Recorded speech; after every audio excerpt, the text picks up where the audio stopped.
Shalom, salam sejahtera untuk kita semua. Kembali lagi bersama saya, Bang Paulus Yanggo, dalam Motivasi Hidup Kristen hari ini. Topik yang akan kita bahas kali ini sangat penting dan mendalam, yaitu Tuhan melihat hati. Yuk langsung aja kita mulai.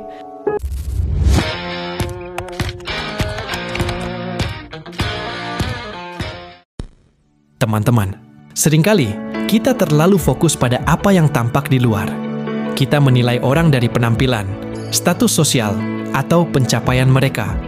Namun, firman Tuhan mengingatkan kita bahwa Allah melihat jauh lebih dalam dari itu. Dia melihat hati kita. 1 Samuel 16 ayat 7 berfirman, "Tetapi berfirmanlah Tuhan kepada Samuel, janganlah pandang parasnya atau perawakan yang tinggi, sebab aku telah menolaknya." Bukan yang dilihat manusia yang dilihat Allah. Manusia melihat apa yang di depan mata, tetapi Tuhan melihat hati. Ayat ini sangat jelas menyatakan perbedaan antara cara pandang manusia dan cara pandang Allah. Manusia cenderung menilai berdasarkan apa yang terlihat secara fisik, tetapi Tuhan melihat hati. Hati adalah pusat dari segala sesuatu yang kita lakukan. Dari hati timbul segala pikiran, perkataan, dan perbuatan kita. Mengapa Tuhan melihat hati? Karena hati adalah cerminan sejati dari diri kita. Hati yang bersih dan tulus akan menghasilkan tindakan yang baik dan benar. Sebaliknya, hati yang kotor dan penuh dengan kejahatan akan menghasilkan tindakan yang buruk dan merugikan orang lain. Bagaimana kita menjaga hati kita? 1. Introspeksi diri. Luangkan waktu untuk merenungkan kondisi hati kita.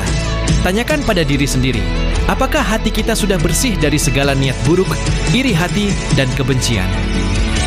2. Berdoa. Mohonlah kepada Tuhan untuk membersihkan dan memurnikan hati kita. Biarlah Roh Kudus bekerja dalam hati kita untuk menghasilkan buah-buah roh. 3. Membaca firman Tuhan.